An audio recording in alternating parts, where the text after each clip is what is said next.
Hi guys, and welcome back to another video.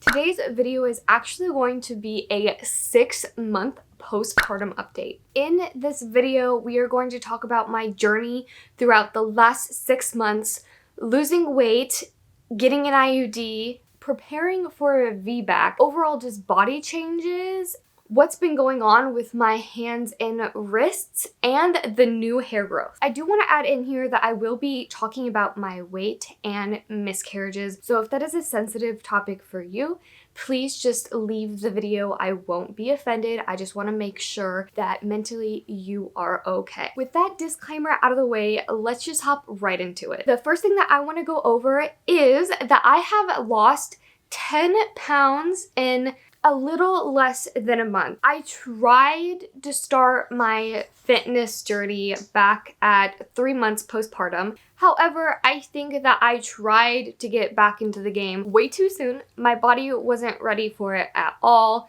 I could barely do any cardio and I couldn't even do a sit-up. So I think that was a sign that I just needed to wait it out. Just a little less than a month ago, today is actually October?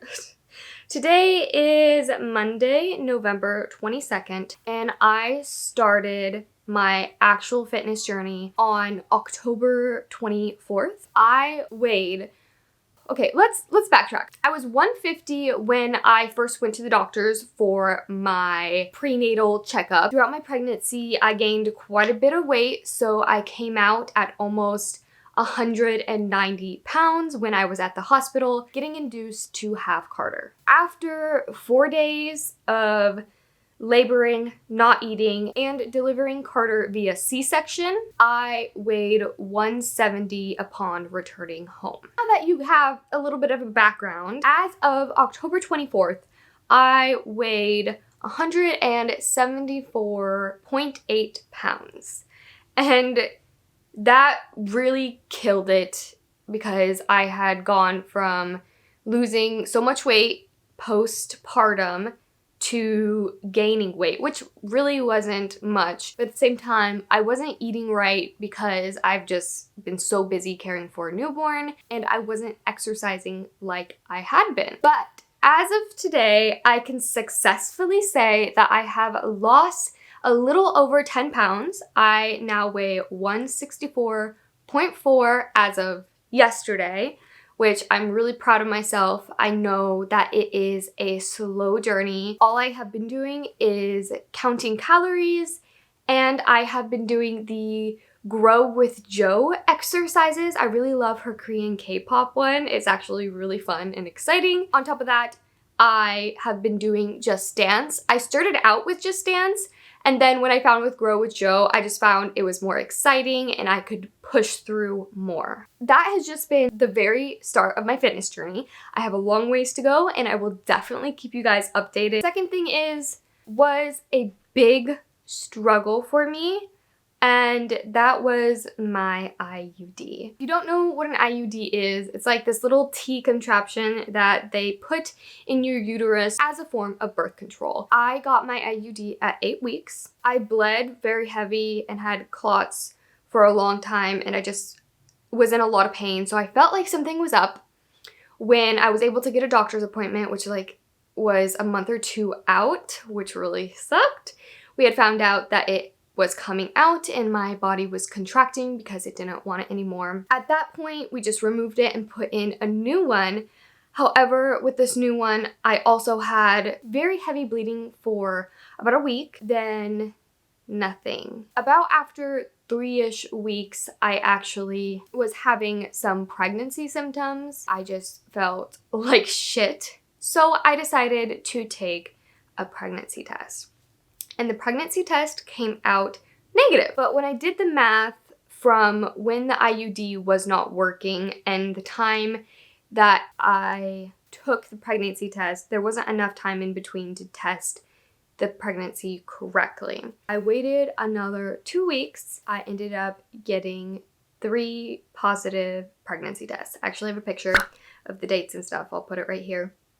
I also got a negative pregnancy test. At this point, I was just really confused and I was still having some light bleeding. I decided that I needed to get a doctor's appointment to check the IUD and make sure that I wasn't pregnant. But it did take, again, another month to get this appointment. And honestly, I was really, really scared of having an ectopic pregnancy. An ectopic pregnancy is when the fertilized egg attaches to your fallopian tube instead of your uterus. And your fallopian tube is about the size of a straw. So if you were to have an ectopic pregnancy, then the baby would basically destroy your fallopian tube, and that is very life-threatening. I ended up going to get a blood test the same day I got the 3 pregnancy tests before I had the doctor's appointment. I went and got the blood tests and they were kind of inconclusive. We didn't know what to think of the results.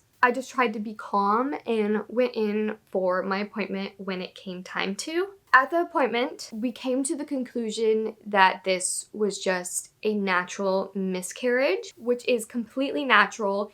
A natural miscarriage is when an egg is fertilized, but it doesn't attach to the uterus and it just naturally comes out. It actually happens quite often. You just never realize it. And it was at this appointment that I had decided that I've been in pain too long. I thought my body just wasn't ready for an IUD, let alone a 3rd one.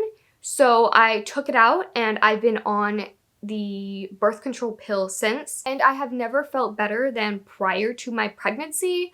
I feel like myself. I'm not in pain all the time, and I just worry less. I'm less hormonal, and there's just not as much going on in my body. The next thing that I actually only noticed a couple days ago is that my hair is actually starting to grow back. During postpartum, you lose like a crap ton of hair. I am not even joking you. Every single time I would shower, there'd be handfuls of hair coming out of my head. And that's with taking probiotics, prebiotics, and multivitamins. So it's not really something that you can avoid. But I will show you this close-up of all these little baby hairs that are coming in. Do you see all these babies' hairs? I did not have these little guys before. And I've noticed that my hair has gotten a lot thicker too. One thing that I didn't notice or even realize is that during pregnancy, you can actually get carpal tunnel in your hands. And I do have a predisposition to get it from family members who also have this condition, but I didn't know that you could get it in pregnancy. And I just thought my hands hurt all the time. When I slept at night, my hands actually got really swollen and they would hurt. And I couldn't even like bend my fingers, and that's actually a symptom to it. So I self-diagnosed myself to this one, but it has actually affected me a lot, and I think it's something I should go see the doctor about, but going to the doctors in these times is not fun. My hands hurt very easily. I'm still getting a little bit of swelling at night, and my wrists hurt if I'm doing like an action too much, if I'm picking something up. And I even get like these little knots in the side of my wrist and forearm right here that just hurt really bad. And there's nothing I can do but like try to massage it and get it to go away. In the meantime, until I decide that it's something I need to go to the doctors for, I have just been taking Tylenol to help with the pain. This last thing is actually the reason why I've just been in a straight shot to lose weight and be healthy. I'm preparing my body for a Vbac. I do plan on having a full video on this topic, so stay tuned for that if that's something you're interested in. I know a Vbac isn't for everybody, and if you don't know what that is, it's a vaginal birth after C-section or cesarean. Since I had emergency C-section the first time and I really wanted to have him naturally, I'm going to try again my next pregnancy. I talked with my doctor and she said the best thing that I can do as of right now is to get my BMI down. That's your body mass index. As of right now, I'm at about 29%, which is not great. It could be less. I want to try to get to 25 before getting pregnant again and just trying to keep that down while pregnant so that I can healthily deliver my next baby naturally. But not only do I want to get into shape and lose some body fat, but I also want to get in a good mental mood and really accept the fact, because I don't think I've accepted it. It still kind of makes me emotional that I did not have the birth that I wanted. Like, I get you're never going to get exactly what you want. If you do, oh my, you are so lucky. Like, that is the best thing in the world, but unfortunately for me, that didn't happen. So I just need to accept what happened, really understand why it happened. However, I am super thankful that the doctors were able to do everything that they can and get my baby out safe and healthy. All right, so you know what? Let's cut this short. The lighting is getting kind of weird. Sorry about that. However, let's get into what my body looks like as of right now. Don't mind the baby toy that's going off.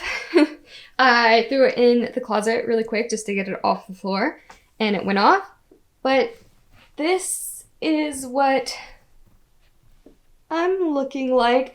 Not too bad. This is what my body is actually looking like. It's kind of sticking out a little bit just because these are so tight. But my stretch marks have gone down significantly. They're not as bright. I could say that that's due to time, losing weight, and also my skin is starting to stretch back together. I do still have a lot of skin, you guys. This is on the side. And you can see here that this is still just a lot of skin. But yeah, this is a real look on a 6th-month postpartum body. Now, with that, I'm actually just going to finish off this video.